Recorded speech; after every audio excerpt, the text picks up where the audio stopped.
경이야, 여기 아무것도 없는데? 정순이 트렁크 안에서 허리를 숙여 소리쳤다. 탁! 경이야, 뭐 하는 거야? 나 여기서 꺼내줘, 얼른! 정수는 두 손으로 트렁크 벽을 미친 듯이 두드렸다. 문 열으라고? 얼른! 밖에서 들려온 건 며느리의 차갑고 비웃는 목소리였다. 어머니, 이제 제발 좀 사라지세요. 세상에 오래 붙어 있는다고 아무도 고맙다 안 해요. 오히려 집 만들 뿐이죠. 정순의 눈이 흔들렸다. 너 어떻게 나한테 그러니?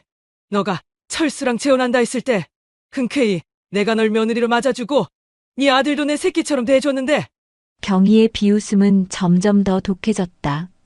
그래요? 애 딸린 여자를 며느리로 맞아주셔서 고맙죠. 근데 그 이상 그 이하도 아니에요. 저한테 어머니는 그냥 거추장스러운 족쇄예요. 민호도 결국은 제 아들, 제 핏줄이에요. 어머니가 아무리 감싸고 끌어안아도 그 애는 제 거라고요. 정수는 숨이 막히면서도 절규했다. 넌 인간도 아니야. 괴물이야, 괴물! 그러자 경희는 한층 차갑게 속삭였다. 괴물? 좋아요. 괴물이라 불러도 돼요. 괴물이든 뭐든 어머니 돈이 전부 제 손에 들어온다면 그걸로 만족이에요. 그러니까 이제 오늘 영원히 사라지세요. 숨소리조차 듣기 싫으니까.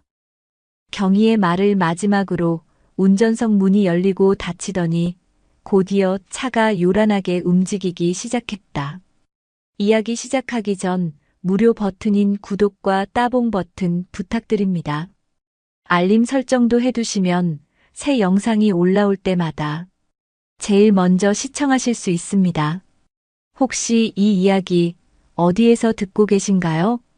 지역 이름이나 장소를 댓글로 남겨주시면 감사한 마음으로 반갑게 인사드리겠습니다. 감사합니다. 이야기 시작합니다. 경기도 변두리 낡은 단독주택에서 새벽이 밝아오고 있었습니다. 정수는 75의 나이에도 여전히 가장 먼저 잠에서 깨어나는 사람이었어요. 무릎이 시큰거렸지만 부엌으로 향하는 발걸음에는 여전히 힘이 있었습니다. 오늘도 하루가 시작되네. 정수는 작은 소리로 중얼거리며 밥솥 뚜껑을 열었어요. 어젯밤에 미리 씻어둔 쌀이 하얀 빛을 내며 반짝였습니다. 물을 부어가며 정수는 이 집에 살게 된 지난 시간들을 떠올렸어요. 아들 철수가 첫 번째 아내와 이혼한 후 수년간 혼자 지내다가 경이라는 여자와 재혼을 했던 게 벌써 10년 전 일이었습니다. 경이는 혼자 아들 민호를 키우며 살아가던 여자였어요. 민호가 7살 때 이 집에 들어왔으니 지금은 벌써 17세의 청년이 되어 있었습니다. 참 시간이 빠르구나. 정수는 쌀을 씻으며 입가에 작은 미소를 띄었어요. 민호는 철수와 혈연 관계가 전혀 없는 아이였습니다. 정순과도 피 한 방울 섞이지 않은 사이였죠. 하지만 워낙 어릴 때부터 함께 살다 보니 정수는 민호를 친손자처럼 품에 안고 키워왔어요. 민호 역시 친할머니처럼 정순을 따랐습니다. 할머니, 일찍 일어나셨네요.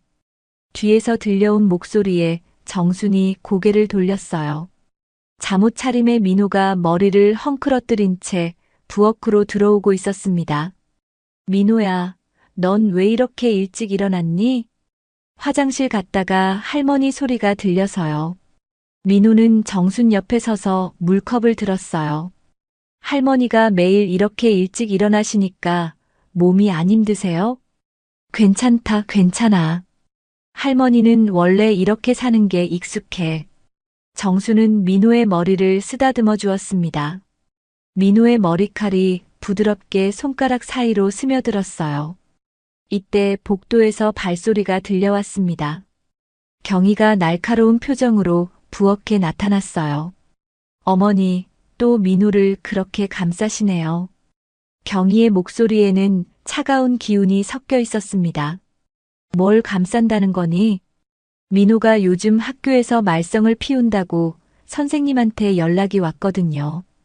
그런데 어머니가 자꾸 이렇게 감싸주시니까 애가 버릇이 없어지는 거예요. 민호는 얼굴을 붉혔습니다. 엄마, 그건 오해예요. 제가 그냥, 너는 조용히 해. 경희가 날카롭게 소리쳤어요. 정수는 민호와 경희 사이에서 난처한 표정을 지었습니다. 집안의 분위기가 순식간에 무거워졌어요. 경희야, 아침부터 목소리를 높이지 마라. 민호는 좋은 아이야. 어머니가 계속 그렇게 편들어 주시니까 문제가 생기는 거라고요. 경희는 화를 참지 못하고 방으로 들어가 버렸습니다. 정순과 민호는 어색한 침묵 속에 서 있었어요. 민호가 조용히 정순에게 다가와 속삭였습니다. 할머니, 저는 할머니가 진짜 가족 같아요. 정순의 눈시울이 붉어졌습니다. 민호야, 엄마는 요즘 할머니한테 너무 차갑게 대하는 것 같아요. 저는 그게 마음에 안 들어요. 정수는 민호의 어깨를 토닥여 주었어요. 괜찮다, 민호야. 사람들은 다들 힘든 일이 있으면 예민해지는 법이야. 하지만 정순의 마음속 깊은 곳에서는 불안감이 자라나고 있었습니다.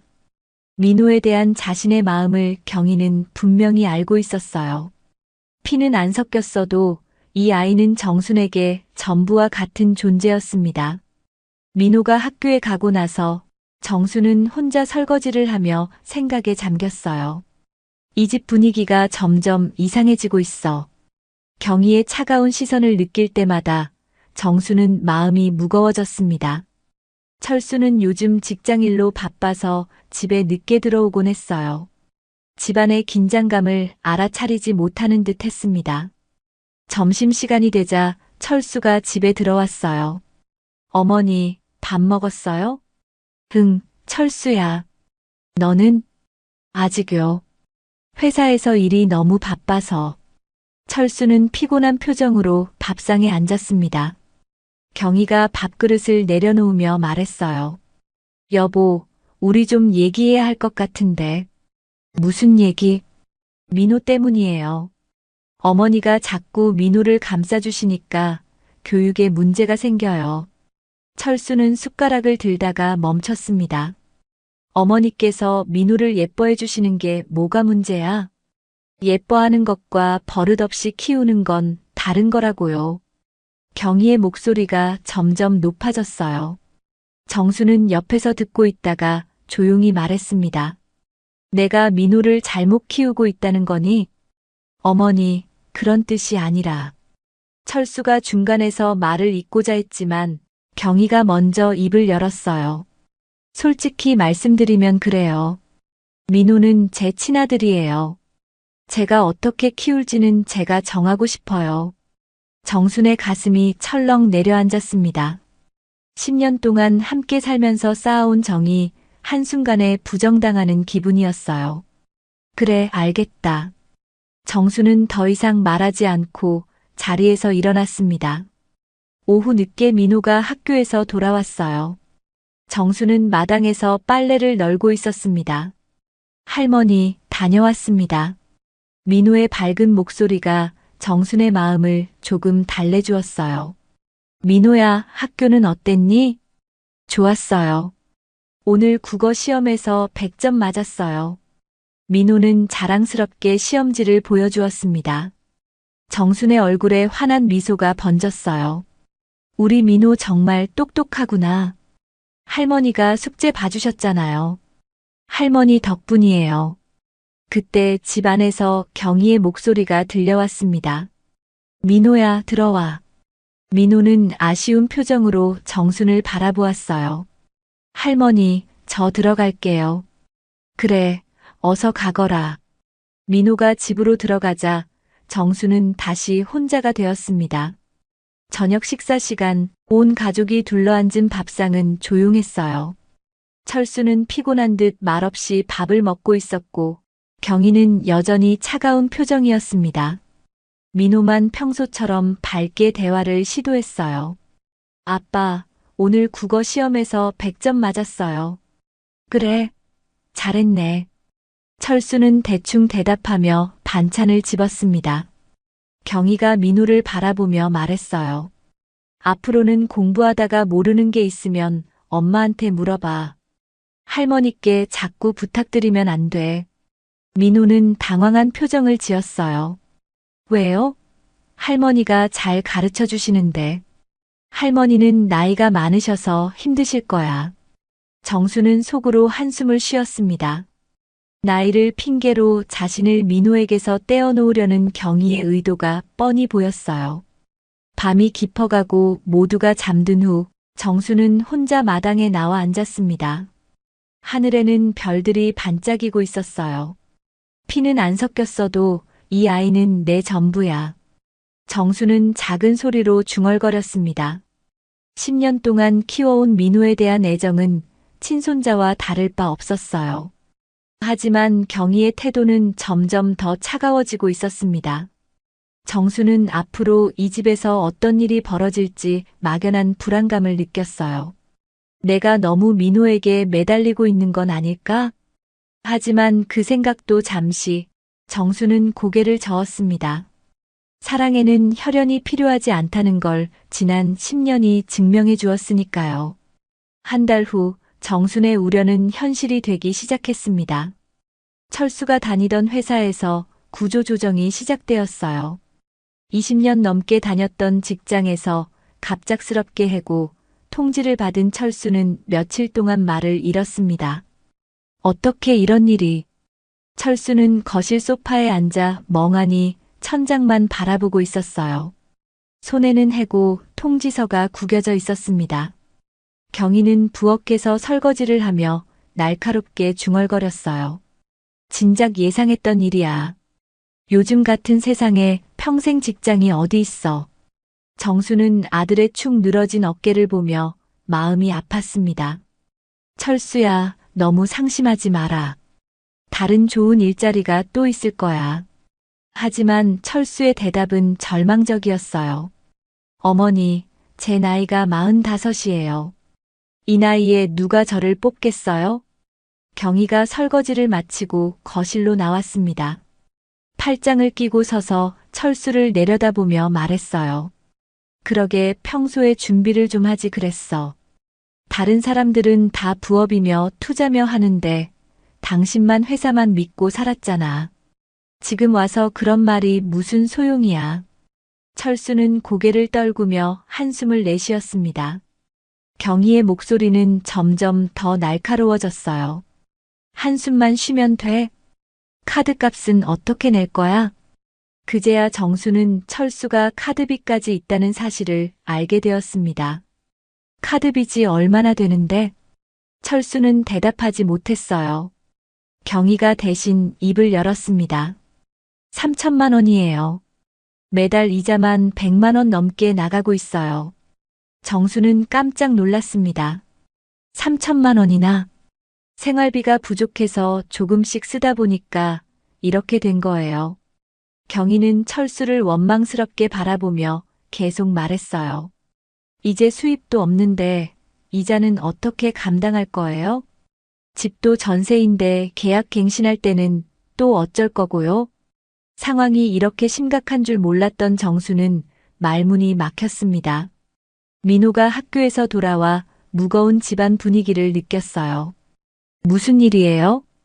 경희가 쌀쌀맞게 대답했습니다. 아빠가 회사에서 잘렸어.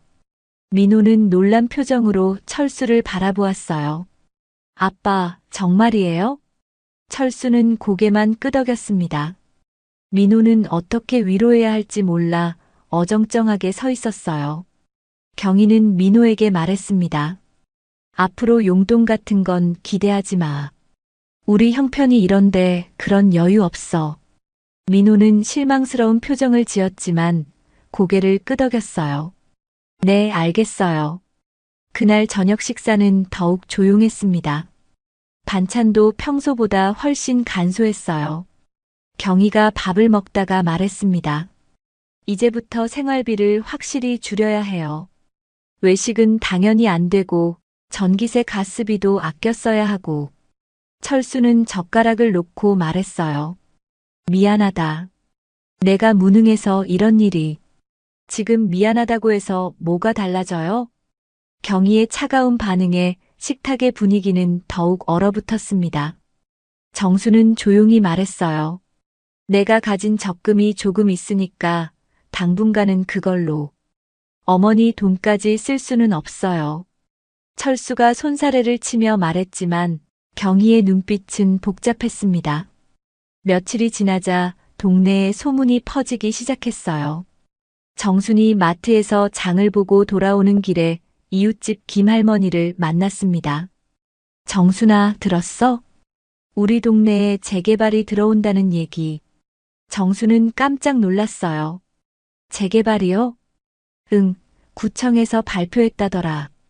내년부터 시작해서 3년 안에 다 밀고 아파트를 짓는다고.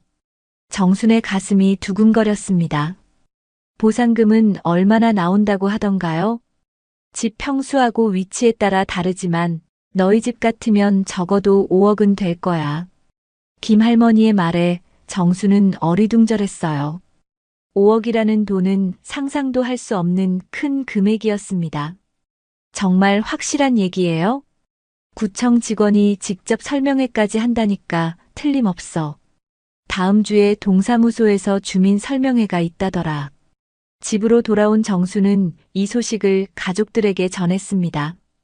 철수와 경희의 반응은 극명하게 달랐어요. 철수는 믿기 어렵다는 표정이었고 경희는 눈빛이 번뜩이며 관심을 보였습니다. 어머니, 정말 그런 얘기를 들으셨어요? 응, 김할머니가 확실하다고 하더라. 경희는 즉시 핸드폰을 꺼내 인터넷 검색을 시작했어요. 진짜네요. 구청 홈페이지에 공지가 올라와 있어요. 철수도 관심을 보이기 시작했습니다. 보상금이 정말 그렇게 많이 나와? 평균 5억에서 7억 사이라고 나와 있어요. 경희의 목소리에는 흥분이 섞여 있었어요. 하지만 곧 경희의 표정이 어두워졌습니다. 문제는 집이 어머니 명의라는 거네요. 철수도 그제야 현실을 깨달았어요. 아, 그러게. 정수는 두 사람의 시선이 자신에게 집중되는 것을 느꼈습니다. 왜들 그래? 돈이 나오면 우리 가족이 다 함께 쓰는 거지. 경희가 조심스럽게 물어봤어요. 어머니께서는 그 돈을 어떻게 쓰실 생각이세요? 정수는 잠시 생각했습니다. 글쎄, 너무 큰 돈이니까 신중하게 생각해야지. 일단 철수 빚부터 갚고 나머지는 차근차근 계획을 세워서. 경희의 얼굴에 불만이 스쳐갔어요. 어머니, 요즘 세상에는 빨리 결정하지 않으면 기회를 놓쳐요. 부동산 투자라던가 아니면 좋은 아파트라도 미리 알아봐야 하는데 그런 건 천천히 해도 돼. 돈이라는 게 함부로 쓰면 안 되는 거야. 정순의 신중한 태도에 경희는 답답함을 느꼈습니다. 그날 밤 경희와 철수는 방에서 조용히 대화를 나눴어요. 여보, 어머니 생각은 어때? 너무 보수적이야. 저런 식으로 하면 언제 빚을 갚겠어. 경희는 한숨을 쉬었습니다. 문제는 집이 어머니 명의라는 거야. 어머니가 결정하지 않으면 우리는 아무것도 할 수 없어. 철수도 고민에 빠졌어요. 그렇다고 어머니를 재촉할 수도 없고, 더 큰 문제는 어머니가 민우를 너무 편애하신다는 거야. 경희의 목소리에 불안감이 섞였어요.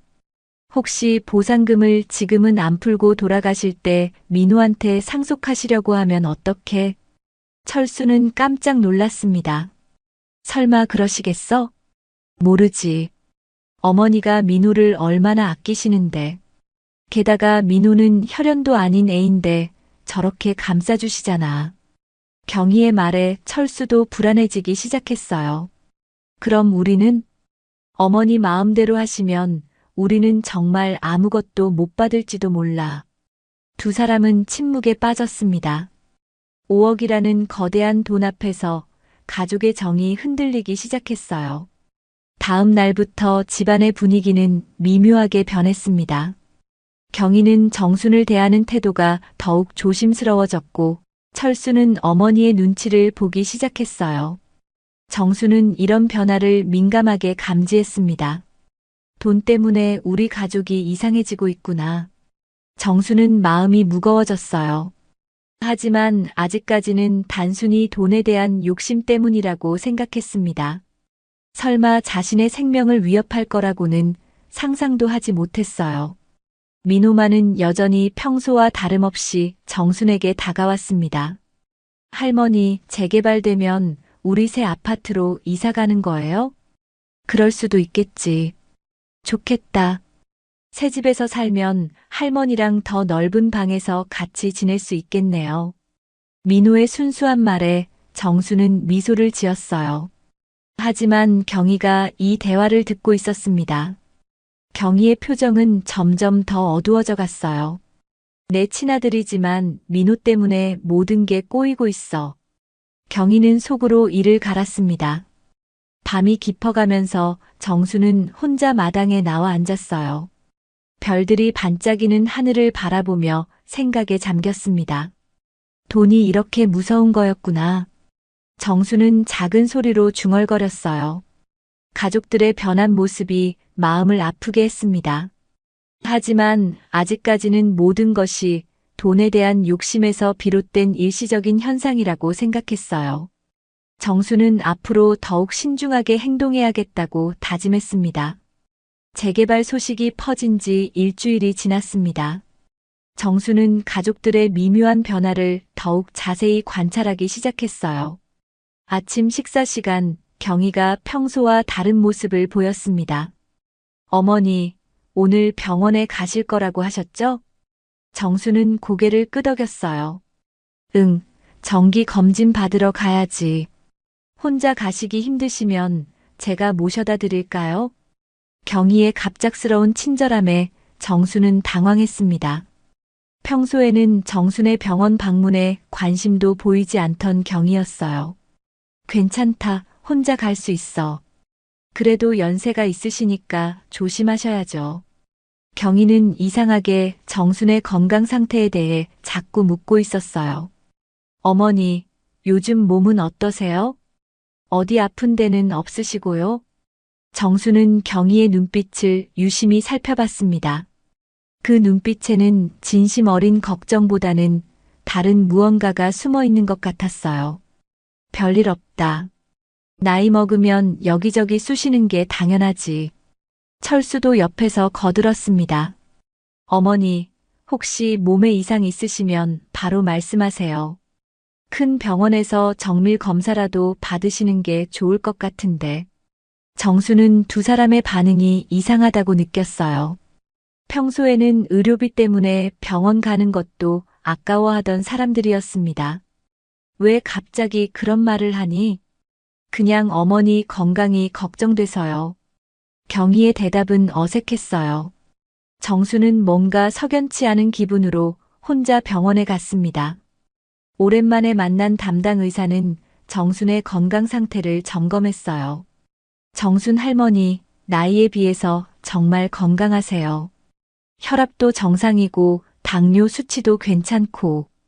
의사의 말에 정수는 안도했습니다. 그래도 정기적으로 검진은 받으시는 게 좋겠어요. 특별한 문제는 없지만 꾸준히 관리하시면 더 오래 건강하실 수 있어요. 집으로 돌아오는 길에 정수는 계속 생각에 잠겼어요. 왜 갑자기 내 건강에 그렇게 관심을 보이는 거지? 집에 도착하니 경희와 철수가 거실에서 조용히 대화하고 있었습니다. 정순이 들어서자 두 사람은 급히 입을 다물었어요. 병원 다녀오셨어요? 경희가 먼저 물어봤습니다. 응, 별일 없다고 하더라. 다행이네요. 철수의 대답에는 실망감이 섞인 것 같았어요. 정수는 이상한 기분이 들었습니다. 자신이 건강하다는 소식에 왜 실망하는 것일까요? 저녁 시간 민호가 학교에서 돌아왔어요. 할머니, 안녕하세요. 민호의 밝은 인사가 집안의 무거운 분위기를 조금 밝게 만들었습니다. 민호야, 학교는 어땠니? 좋았어요. 오늘 친구들한테 우리 집 재개발된다고 얘기했더니 다들 부러워하더라고요. 민호의 순진한 말에 경희의 표정이 굳어졌어요. 민호야, 그런 얘기 함부로 하는 거 아니야. 돈 얘기는 조심해서 해야 하는 거야. 왜요? 좋은 일인데. 아무튼 앞으로는 그런 얘기 하지 마. 경희의 날카로운 어조에 민호는 위축됐어요. 정수는 민호를 감쌌습니다. 괜찮다, 민호야. 친구들한테 얘기하는 건 상관없어. 경희가 정순을 째려봤지만 더 이상 말하지는 않았어요. 그날 밤 정수는 민호의 방으로 갔습니다. 민호야, 잠깐 얘기 좀 하자. 네, 할머니. 민호는 숙제를 하다가 고개를 들었어요. 정수는 조심스럽게 물어봤습니다. 민호야, 요즘 엄마가 할머니에 대해서 이상한 얘기 한 적 없니? 민호는 잠시 망설이더니 작은 소리로 대답했어요. 사실은 있어요. 정순의 심장이 빨라졌습니다. 어떤 얘기? 엄마가 아빠랑 얘기할 때 들었는데 할머니가 너무 오래 사신다고. 민호의 말에 정수는 충격을 받았어요. 그런 말을 했다고? 네, 그리고 할머니만 없어지면 우리가 편해진다고도 했어요. 정수는 온몸이 차갑게 식는 것을 느꼈습니다. 민호야, 그런 얘기를 또 들으면 할머니한테 바로 알려줘. 네, 할머니. 민호는 걱정스러운 표정으로 정순을 바라봤어요. 할머니, 혹시 엄마가 할머니를 미워해요? 정수는 민호를 안아주며 말했습니다. 그런 건 아닐 거야. 다만 어른들 사정이 복잡할 뿐이야. 하지만 정순의 마음속에는 불안감이 자라나고 있었어요. 다음 날부터 정수는 더욱 조심스럽게 행동하기 시작했습니다. 경희와 철수의 모든 행동을 유심히 관찰했어요. 며칠이 지나자 더 이상한 일들이 벌어졌습니다. 경희가 정순의 약을 직접 챙겨주겠다고 나섰어요. 어머니, 혈압약 까먹지 말고 드세요. 제가 매일 챙겨드릴게요. 정수는 거절했습니다. 괜찮다. 내가 알아서 먹을게. 연세가 있으시니까 깜빡하실 수도 있잖아요. 경희는 계속 고집을 부렸어요. 정수는 경희가 왜 자꾸 약에 관심을 보이는지 의심스러웠습니다. 그날 저녁 정수는 민호에게 조용히 말했어요. 민호야, 할머니가 부탁할 게 있는데. 뭐든지 말씀하세요, 할머니. 너 컴퓨터 잘하지? 네, 조금은 할 줄 알아요. 정수는 망설이다가 결심했습니다. 혹시 그런 거, 엄마나 아빠가 뭘 하는지 알 수 있는 장치 같은 거 있니? 민호는 깜짝 놀랐어요. 무슨 장치요? 그러니까 멀리서도 소리를 들을 수 있는. 정수는 말을 제대로 하지 못했어요. 하지만 민호는 똑똑한 아이였습니다. 아, 도청장치 말씀이세요? 그래, 그런 거. 민호는 잠시 생각하더니 고개를 끄덕였어요. 할머니, 왜 그런 걸 원하세요? 정수는 민호에게 솔직하게 말했습니다. 할머니가 요즘 불안해서 그래. 엄마와 아빠가 할머니 몰래 무슨 얘기를 하는지 알고 싶어. 민호는 심각한 표정이 됐어요. 할머니, 정말 필요하시면 도와드릴게요. 인터넷으로 주문할 수 있는 작은 도청기가 있어요. 그리고 위치 추적기도 있고요. 정말? 네, 하지만 정말 조심해야 해요. 들키면 큰일이잖아요. 정수는 민호의 손을 잡았습니다. 고맙다, 민호야. 할머니를 도와줘서. 할머니, 저는 항상 할머니 편이에요. 민호의 말에 정수는 눈물이 날 것 같았어요. 이 위기 상황에서 자신을 믿고 도와주는 사람은 혈연도 아닌 민호뿐이었습니다. 며칠 후 민호가 주문한 물건들이 도착했습니다. 할머니, 이것들이 도청장치고 이건 위치 추적기예요. 도청장치는 집 안 거실에 하나, 엄마 차 안에 하나 설치하시면 돼요.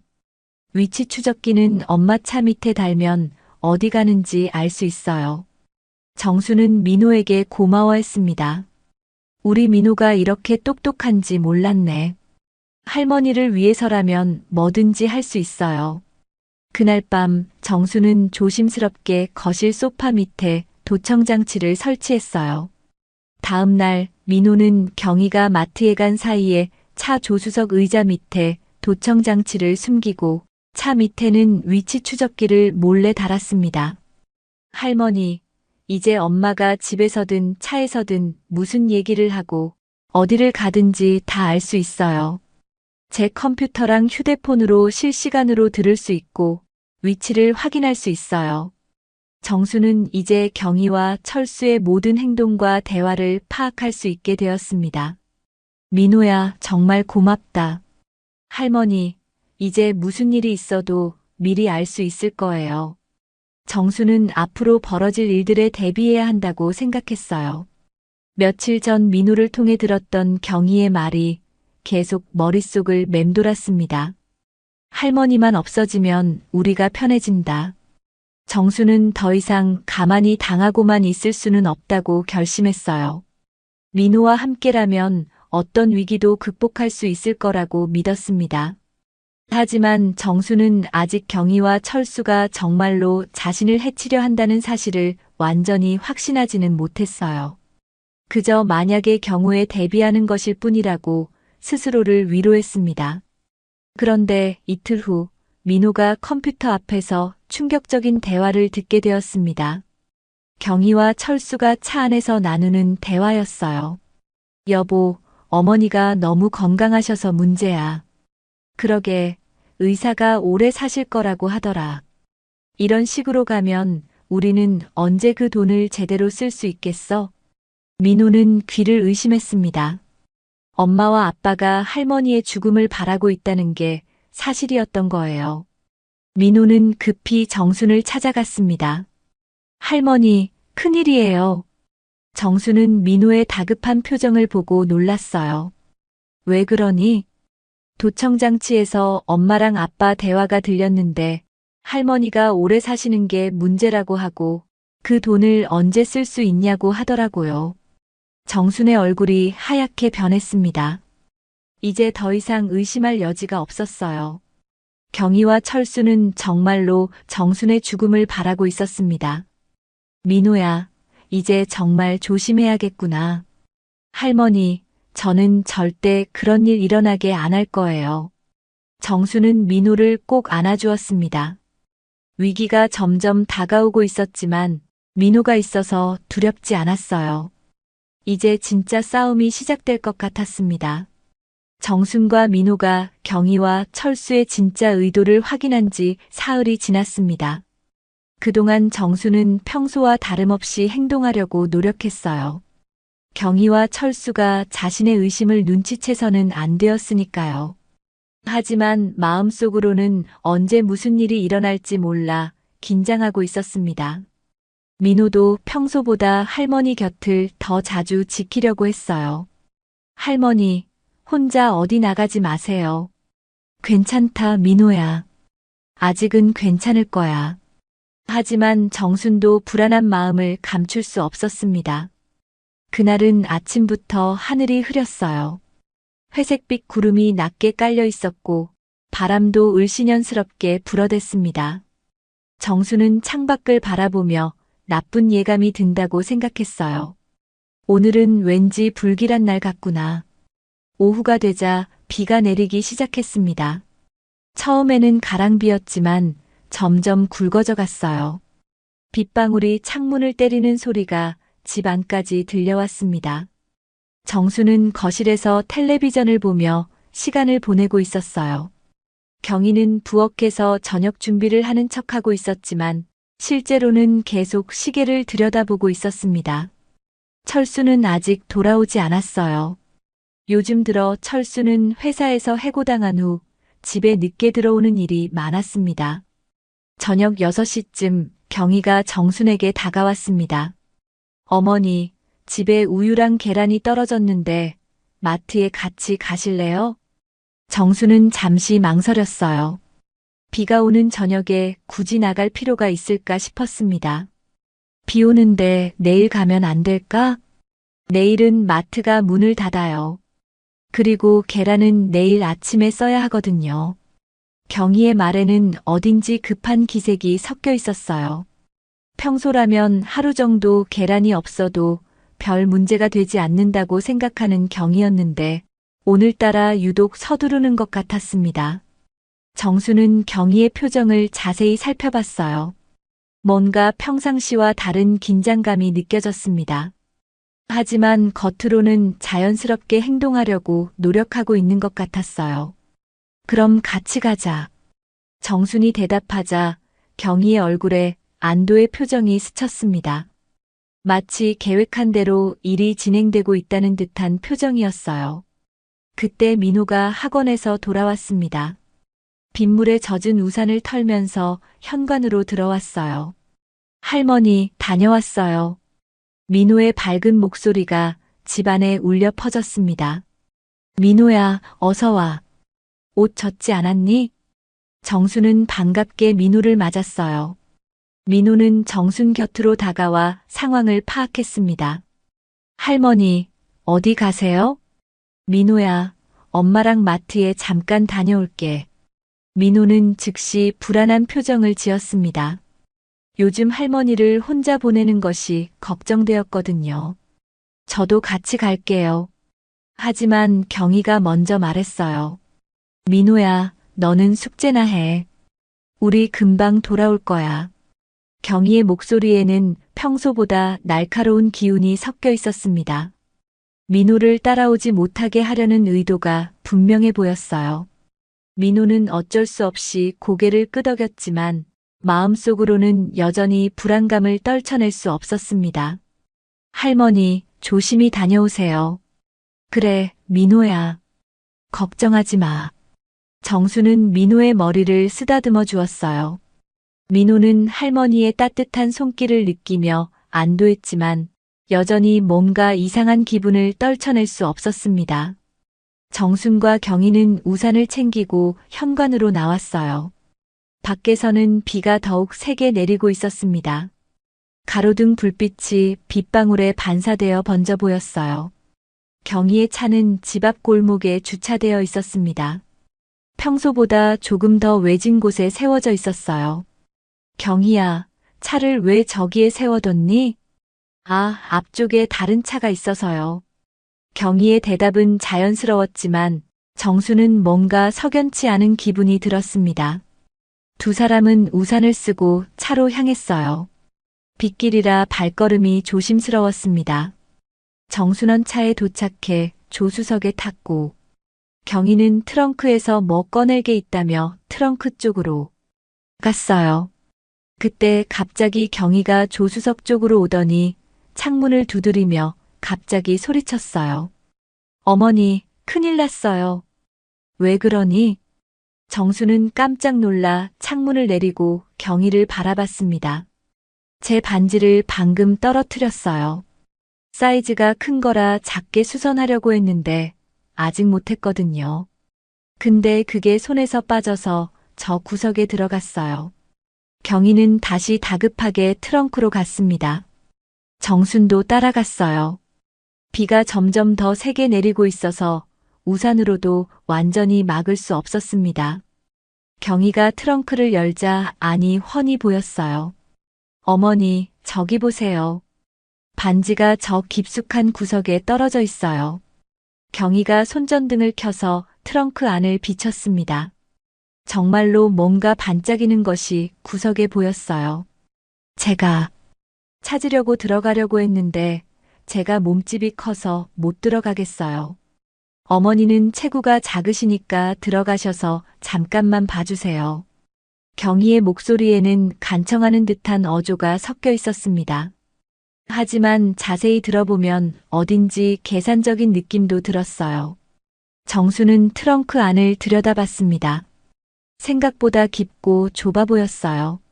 정순이 체구가 작다고는 하지만 아무리 그래도 들어가기에는 조금 부담스러운 크기였습니다. 정말 거기 떨어뜨린 게 확실하니? 네, 분명해요. 친구한테 선물 받은 반지인데 정말 소중한 거거든요. 경희는 애타는 표정을 지으며 말했습니다. 하지만 그 표정 어딘가에는 연기하는 듯한 느낌이 스며 있었어요. 정수는 잠시 망설였습니다. 비도 내리고 있고 트렁크 안도 좁아 보이고 하지만 경희의 절박한 모습을 보니 거절하기 어려웠어요. 10년 동안 함께 살아온 며느리가 도움을 청하는데 외면할 수는 없었습니다. 그럼 잠깐만. 순박한 정수는 마음을 정하고 트렁크에 접근했어요. 조심스럽게 한 다리를 트렁크에 올렸습니다. 그리고 다른 다리도 올려서 완전히 트렁크 안으로 들어갔어요. 트렁크 안은 생각보다 더 좁았습니다. 몸을 구부리고 들어가야 했어요. 경희야, 이쪽 구석 말하는 거지? 정수는 손전등 불빛을 따라 구석진 곳을 살펴봤습니다. 손을 뻗어서 이곳저곳을 더듬어 봤어요. 그런데 아무리 찾아봐도 반지는 보이지 않았습니다. 경희야, 여기 아무것도 없는데? 정순이 고개를 들어 경희를 바라보려는 순간이었어요. 철컥. 트렁크 문이 갑작스럽게 닫히는 소리가 들렸습니다. 정수는 깜짝 놀라 뒤를 돌아봤지만 이미 트렁크는 완전히 닫혀 있었어요. 순식간에 사방이 깜깜해졌습니다. 경희야, 경희야. 정수는 당황해서 트렁크 문을 두드렸어요. 하지만 밖에서는 아무 대답도 들려오지 않았습니다. 곧 차 문이 닫히는 소리가 들렸어요. 그리고 엔진이 시동되는 소리가 울려 퍼졌습니다. 차가 움직이기 시작했어요. 정수는 이제야 상황을 완전히 파악했습니다. 경희가 자신을 속인 거였어요. 반지는 핑계였고 처음부터 자신을 트렁크에 가둘 계획이었던 거죠. 이런, 내가 완전히 속았구나. 정수는 충격과 분노가 동시에 밀려왔습니다. 10년 동안 함께 살면서 가족으로 여겼던 경희가 이런 배신을 저지르고 있다니요. 경희야, 나를 여기서 꺼내줘. 정수는 트렁크 벽을 두드리며 소리쳤지만 아무도 대답하지 않았어요. 차는 계속 달리고 있었습니다. 어디로 가는 건지 알 수 없었어요. 트렁크 안은 예상보다 훨씬 좁고 답답했습니다. 공기도 충분하지 않은 것 같았어요. 시간이 지날수록 숨이 가빠오기 시작했습니다. 이대로 가면 정말 위험할 수도 있겠다. 정수는 공포감이 밀려오는 걸 느꼈어요. 하지만 곧 민호의 얼굴이 떠올랐습니다. 민호야, 할머니가 이상하게 늦으면 걱정할 텐데. 그 아이만큼은 자신을 진심으로 사랑해 주었습니다. 혈연은 아니었지만 진짜 가족보다 더 소중한 존재였어요. 그 아이를 위해서라도 살아야 해. 정수는 간신히 정신을 붙잡았습니다. 트렁크 안에서 손으로 사방을 더듬어 봤어요. 혹시 트렁크를 열 수 있는 방법이 없을까 해서요. 하지만 안에서는 열 수 있는 장치를 찾을 수 없었습니다.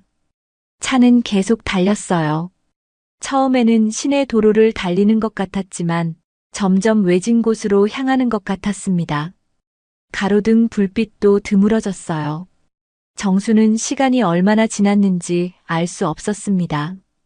트렁크 안에서는 바깥 상황을 전혀 파악할 수 없었어요. 산소 부족으로 머리가 점점 어지러워지기 시작했습니다.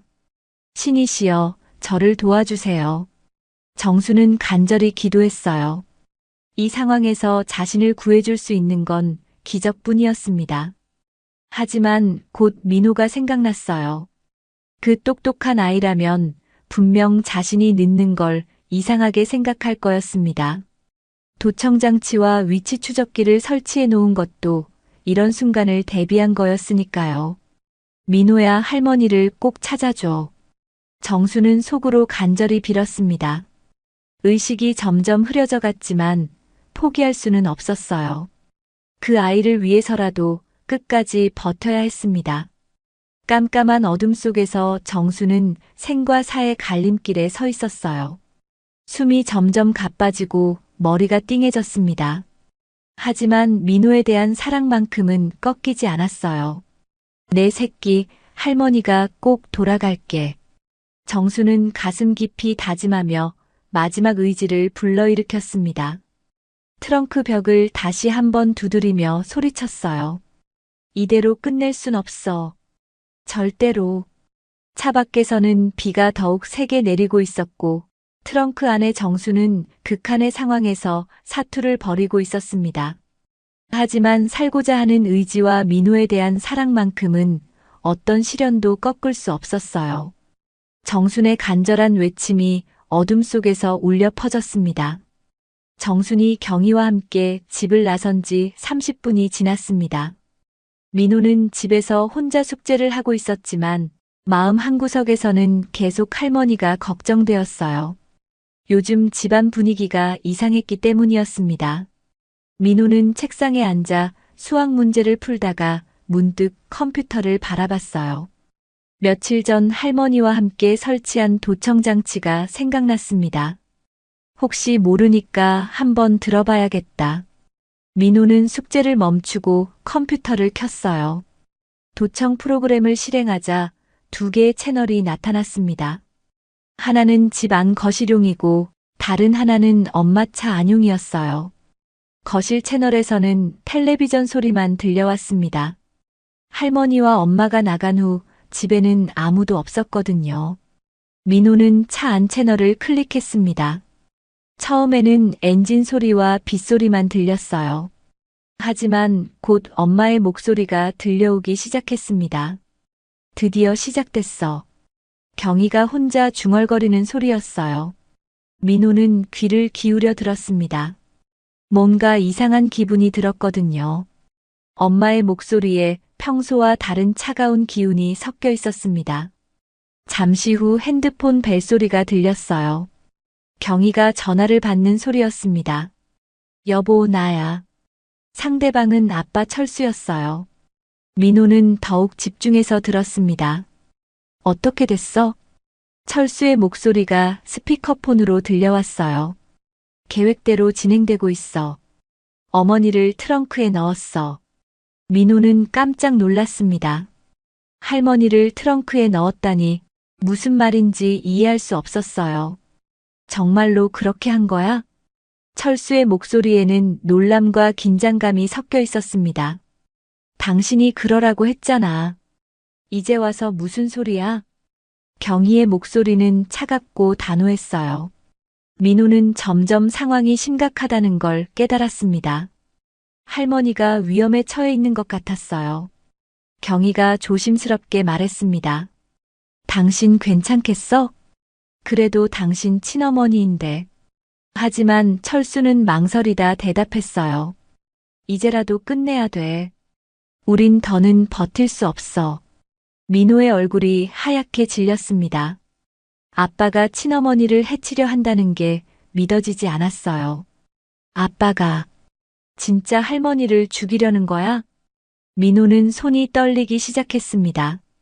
도청장치에서는 계속 대화가 들려왔어요. 이제 다 끝이야. 저 집도 돈도 다 우리 차지야. 경희의 목소리에는 차가운 만족감이 섞여 있었습니다. 그래, 어머니가 살아계시는 한 우리는 그 돈을 제대로 쓸 수 없었잖아.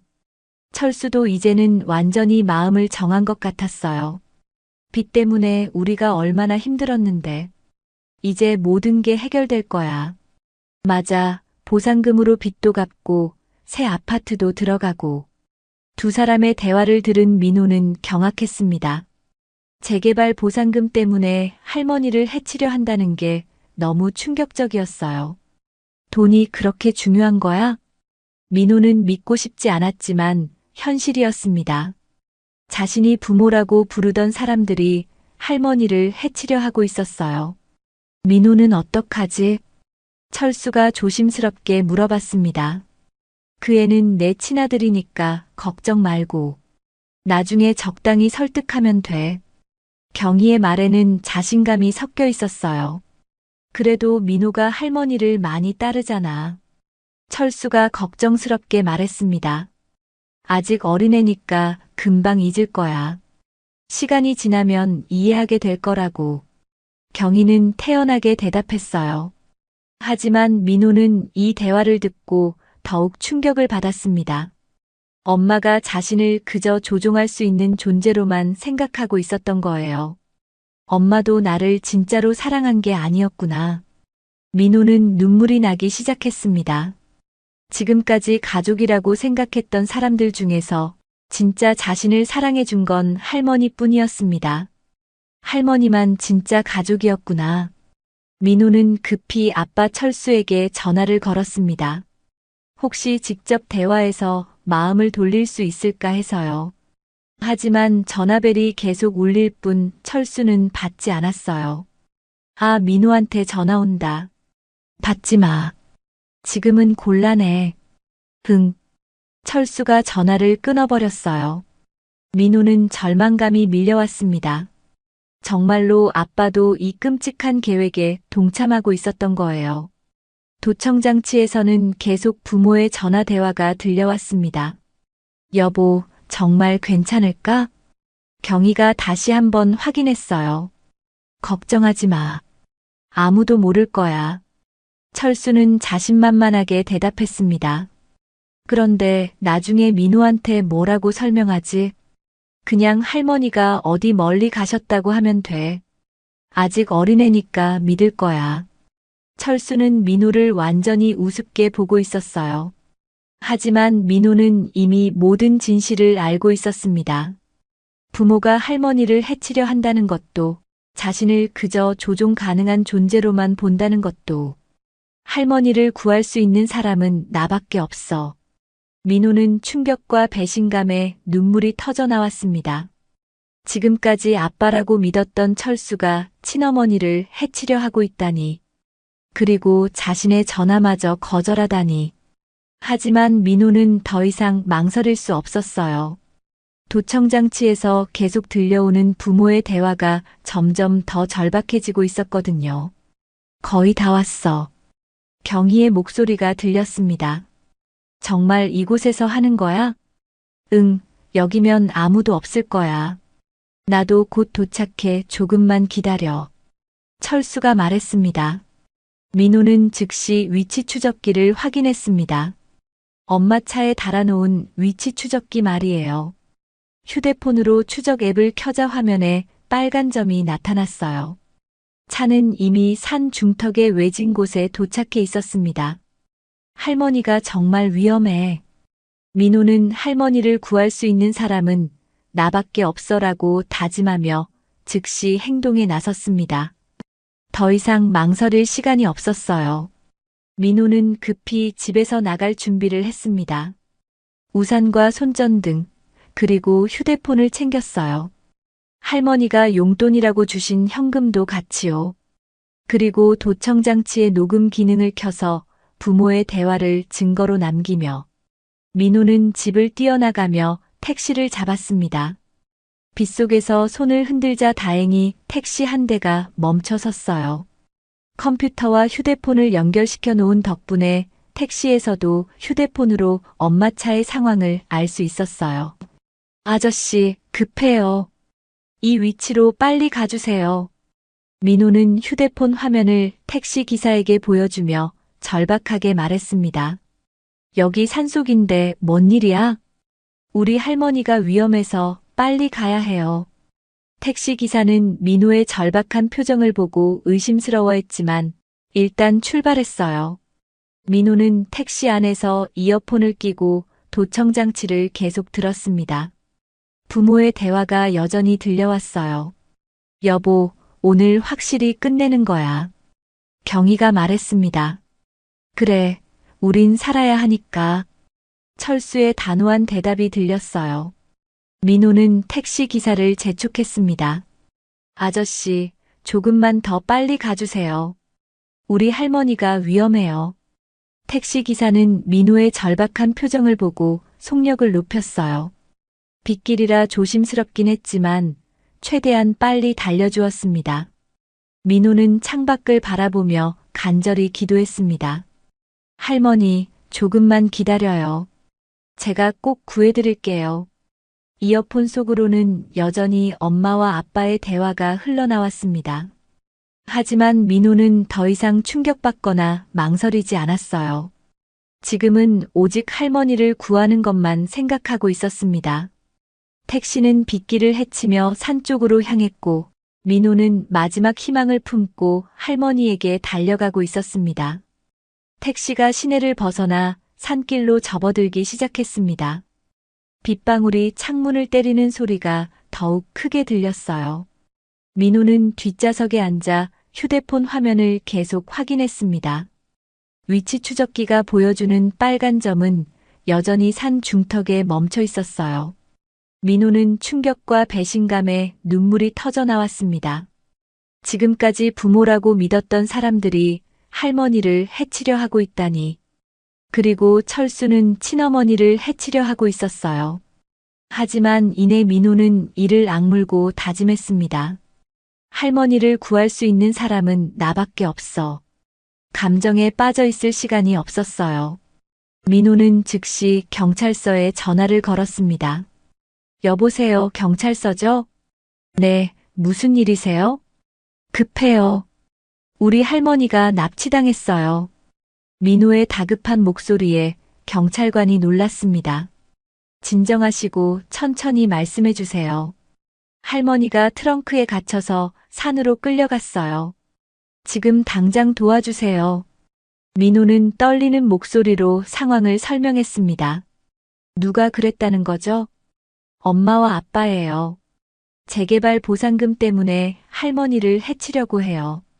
경찰관은 처음에는 믿기 어려워했습니다. 하지만 민호의 절박한 목소리와 구체적인 설명을 듣고 진지해졌어요. 지금 어디에 있다는 거죠? 민호는 휴대폰으로 위치 추적기 화면을 확인했습니다. 정확한 좌표를 알려드릴게요. 민호는 위치 정보를 경찰관에게 전달했어요. 그리고 도청장치로 녹음한 부모의 대화도 증거로 제출하겠다고 했습니다. 저희가 바로 출동하겠습니다. 현장에 가지 마시고 안전한 곳에서 기다리세요. 하지만 민호는 그럴 수 없었어요. 저도 가야 해요. 할머니가 정말 위험해요. 너무 위험합니다. 전문가인 저희가 처리할게요.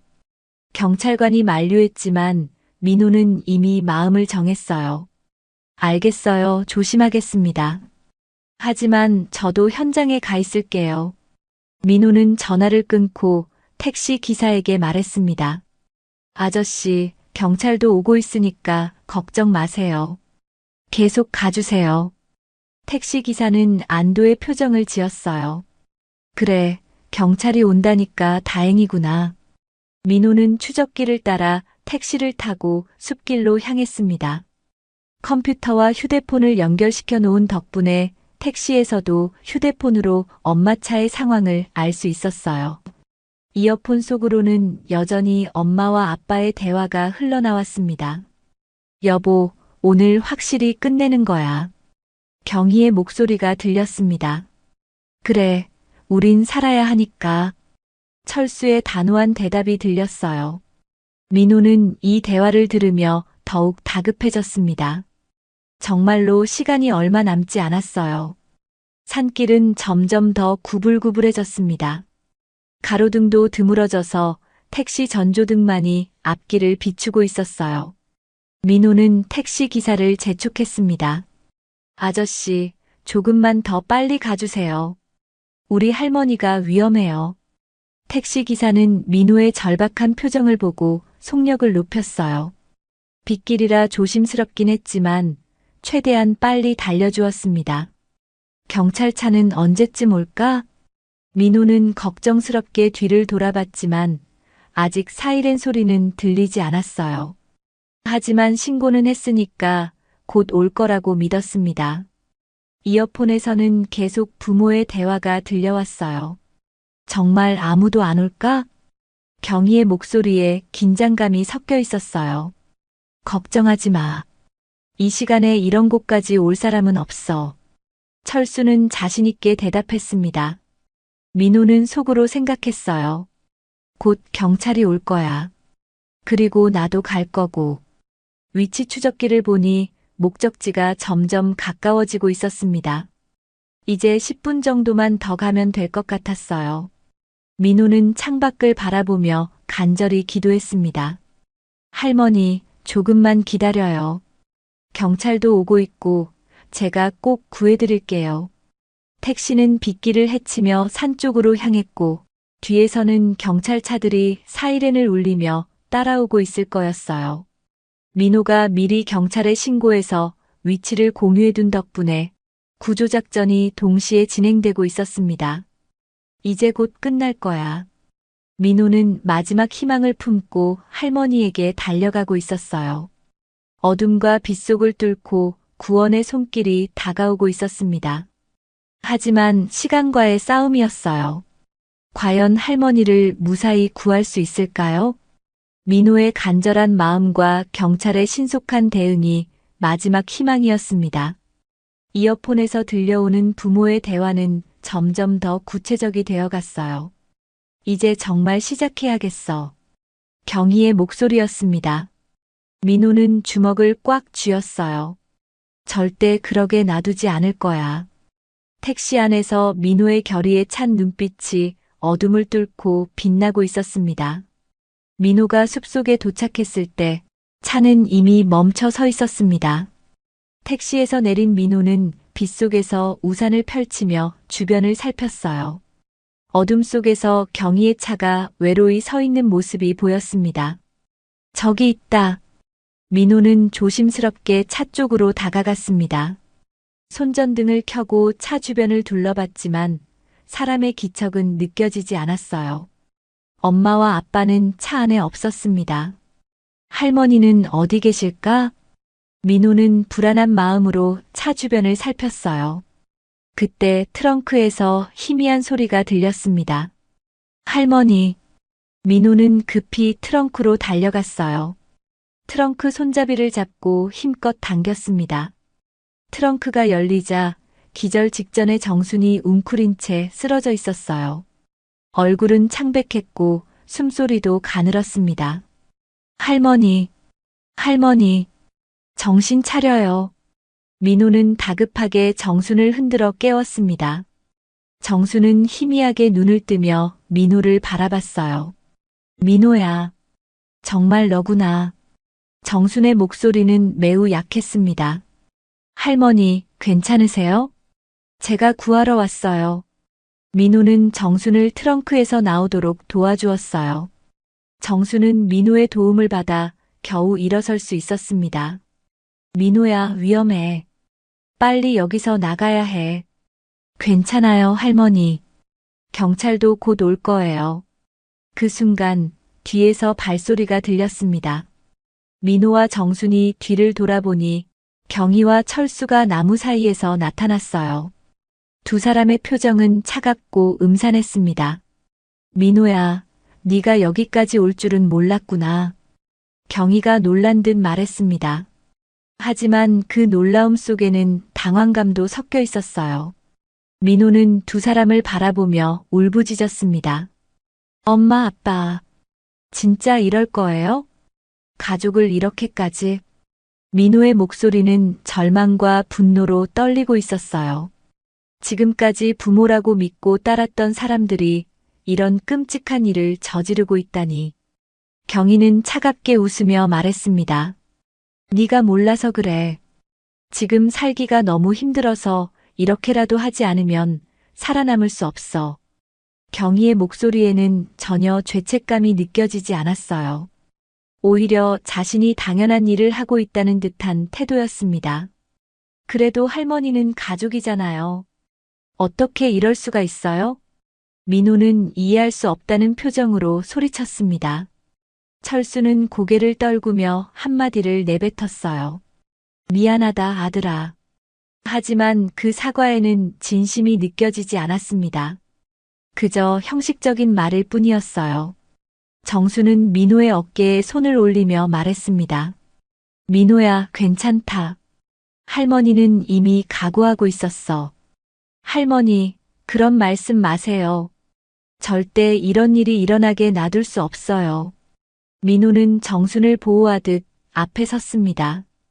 경희가 한 걸음 더 다가오며 말했어요. 민호야, 너도 이해해. 우리가 이렇게 하는 것도 결국 우리 가족을 위한 거야.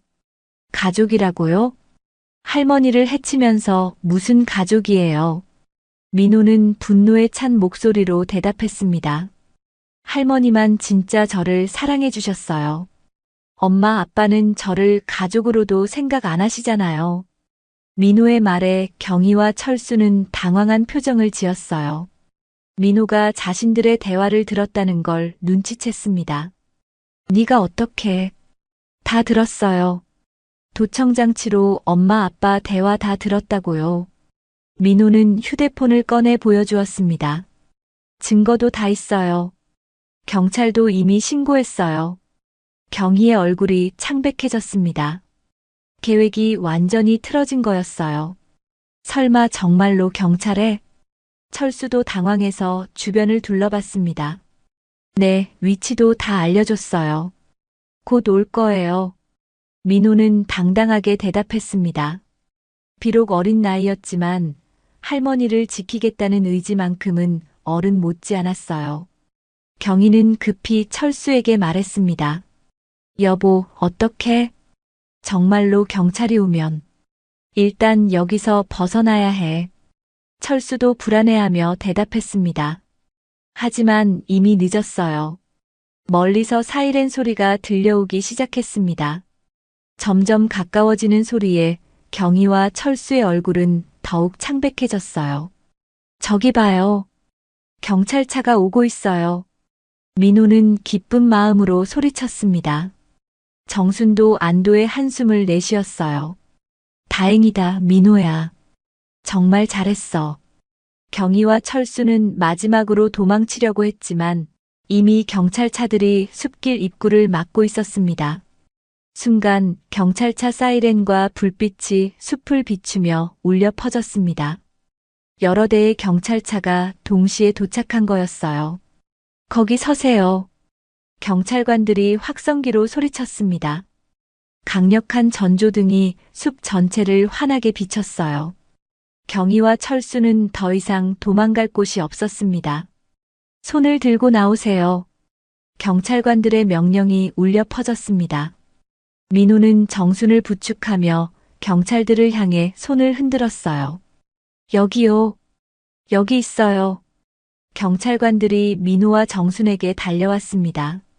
할머니, 괜찮으세요? 네, 이 아이 덕분에 살았어요. 정순은 민호를 자랑스럽게 바라보며 대답했습니다. 경찰관들은 경희와 철수에게 수갑을 채웠어요. 살인 미수 혐의로 체포합니다. 경희는 마지막까지 항변했습니다. 우리는 그냥. 하지만 더 이상 변명할 수 없었어요. 모든 증거가 민호의 휴대폰에 녹음되어 있었거든요. 철수는 고개를 숙인 채 아무 말도 하지 않았습니다. 친어머니를 해치려 했다는 죄책감이 밀려왔어요. 민호는 정순의 손을 꼭 잡으며 말했습니다. 할머니, 정말 무사해서 다행이에요. 민호야, 고맙다. 너 아니었으면 할머니는 정말. 정순은 눈물을 흘리며 민호를 껴안았습니다. 구급차도 도착해서 정순의 상태를 점검했어요. 다행히 큰 부상은 없었지만 충격이 컸기 때문에 병원에서 검사를 받기로 했습니다. 민호는 구급차에 함께 타며 정순의 손을 놓지 않았어요. 할머니, 앞으로는 제가 할머니를 지킬게요. 우리 민호가 이렇게 씩씩하구나. 정순은 감동에 겨워 민호의 머리를 쓰다듬었습니다. 구급차가 병원으로 향하는 동안 경희와 철수는 경찰차에 태워져 경찰서로 이송되었어요. 돈 때문에 가족을 배신한 대가는 혹독했습니다. 하지만 진짜 가족의 의미를 아는 민호와 정수는 서로를 더욱 소중하게 여기게 되었어요. 어둠 속에서 시작된 위기는 끝났지만 새로운 시작이 기다리고 있었습니다. 사흘 후 정수는 병원에서 퇴원했습니다. 다행히 건강에는 큰 이상이 없었어요. 하지만 정신적 충격은 여전히 남아 있었습니다. 민호는 병원에서 할머니를 모시고 집으로 돌아왔어요. 집은 예전과 똑같았지만 분위기는 완전히 달라져 있었습니다. 경희와 철수가 체포되고 나서 집안은 산산조각이 났어요. 하지만 정순과 민호에게는 오히려 평화가 찾아왔습니다. 진짜 가족의 의미를 깨달은 두 사람이었거든요. 할머니, 이제 정말 괜찮으세요? 민호는 정순이 거실 소파에 앉는 것을 도와주며 물어봤어요. 응, 민호야. 할머니는 괜찮아. 정순은 민호의 손을 꼭 잡으며 눈물을 흘렸습니다. 지난 며칠 동안 일어났던 일들이 아직도 믿어지지 않았어요. 자신이 키워준 며느리와 친아들이 자신을 해치려 했다는 사실이 너무 충격적이었습니다. 내 새끼, 넌 끝까지 날 지켜줬구나. 정순의 목소리는 감동으로 떨리고 있었어요. 혈연도 아닌 민호가 자신의 생명을 구해준 거였습니다. 할머니, 이제 제가 지킬게요. 어떤 일이 있어도. 민호는 진심으로 말했습니다. 이번 일을 겪으면서 민호는 많이 성장했어요. 어른들의 복잡한 감정과 욕심을 이해하게 되었고, 진짜 사랑이 무엇인지 깨달았습니다. 민호야, 고맙다. 정말 고마워. 정수는 민호를 꼭 끌어안았어요. 두 사람은 서로를 의지하며 위로했습니다. 그날 저녁 경찰서에서 연락이 왔어요. 경희와 철수의 재판 일정이 잡혔다는 소식이었습니다. 살인 미수 혐의로 기소되어 중형을 받을 가능성이 높았어요. 정수는 복잡한 심정이었습니다. 그래도 10년 동안 함께 살았던 사람들이었거든요. 하지만 민호는 단호했습니다. 할머니, 그 사람들은 저희 가족이 아니에요. 잘못한 일에 대해서는 벌을 받아야 해요. 민호의 말에 정수는 고개를 끄덕였어요. 옳은 말이었습니다. 며칠이 지나자 동네에 소문이 퍼졌어요. 정순 집에 일어났던 사건에 대한 이야기였습니다.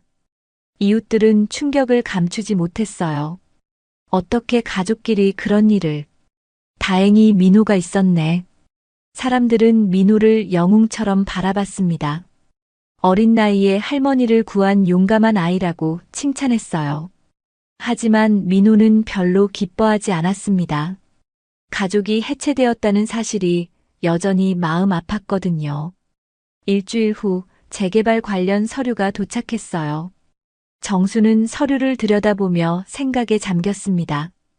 이 모든 일의 시작이 된 재개발 보상금이었어요. 민호야, 이 돈을 어떻게 쓸까?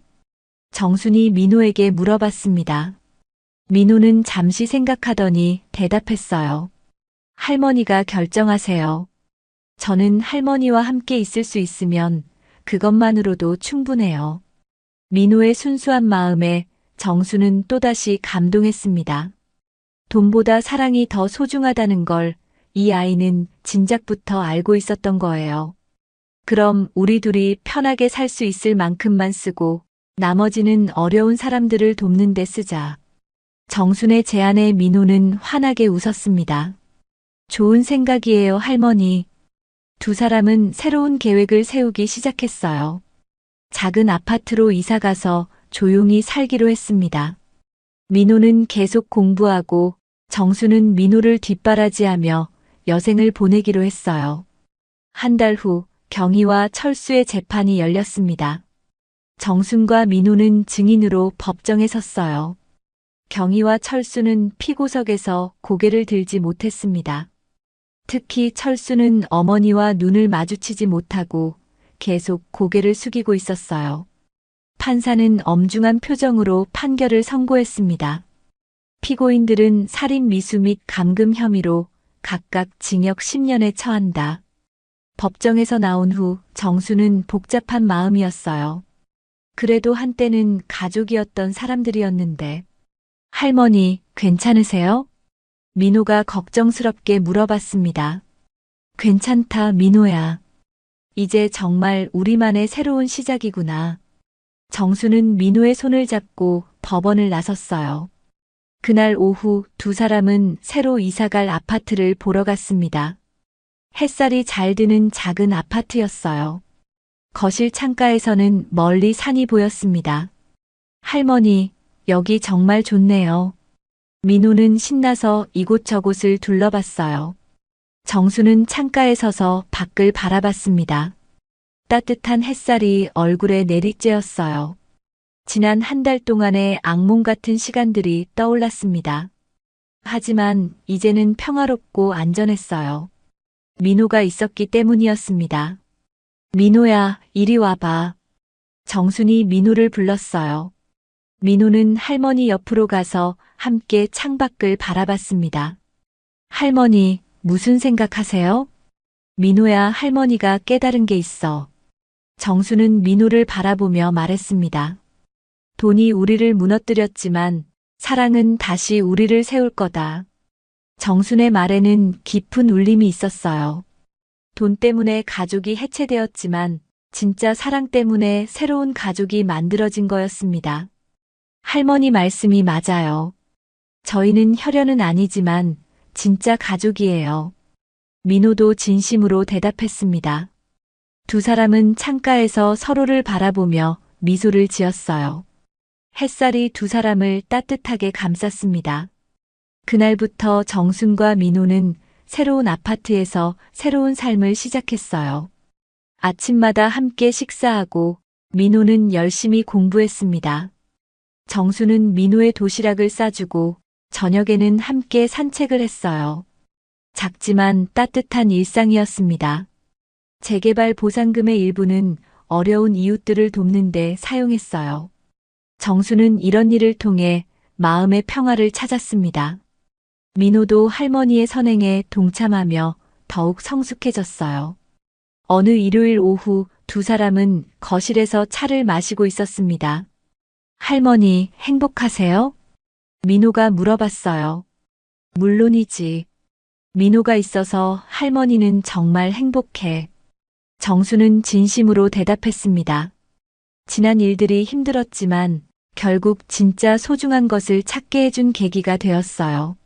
저도 할머니와 함께여서 너무 행복해요. 민호도 환하게 웃으며 말했습니다. 창밖으로는 따뜻한 봄 햇살이 비치고 있었어요. 두 사람의 얼굴에도 평화로운 미소가 번졌습니다. 혈연을 뛰어넘은 진짜 사랑이 만들어낸 아름다운 가족이었어요. 정수는 속으로 다시 한번 다짐했습니다. 앞으로는 이 아이와 함께 행복하게 살아가겠어. 민호도 마음속으로 약속했습니다. 할머니를 평생 지키고 사랑하겠어. 햇살이 비치는 창가에서 두 사람의 새로운 인생이 시작되고 있었습니다. 사랑이 돈보다 강하다는 걸 보여준 아름다운 이야기였어요. 혈연이 아니어도 진정한 가족이 될 수 있다는 것. 그리고 돈이 사람의 마음을 어떻게 변화시킬 수 있는지를 보여준 이야기였습니다. 정순 할머니와 민호가 보여준 것처럼 진짜 사랑은 혈연 관계를 넘어서는 것이죠. 때로는 가장 가까운 사람이 가장 큰 상처를 주기도 하지만 진심으로 아끼고 사랑하는 마음이 있다면 어떤 시련도 이겨낼 수 있습니다. 돈은 생활을 편하게 해주지만 그것이 인간관계보다 우선되어서는 안 된다는 교훈을 우리에게 남겨줍니다. 경희와 철수처럼 돈에 눈이 멀어 소중한 것들을 잃어버리는 일이 없기를 바랍니다. 여러분도 오늘 하루 곁에 있는 소중한 사람들에게 사랑한다는 말을 전해보세요. 그 작은 표현이 누군가에게는 세상을 살아갈 힘이 될 수 있습니다. 진정한 가족은 혈연이 아니라 마음으로 만들어지는 것임을 잊지 마시길 바랍니다. 오늘 이야기는 여기까지입니다. 구독과 좋아요는 영상을 만드는데 큰 힘이 되며 이 이야기 어디서 들으셨는지 지역, 이름이나 장소를 댓글로 남겨주시면 감사한 마음으로 반갑게 인사드리러 가겠습니다. 시청해주셔서 고맙습니다.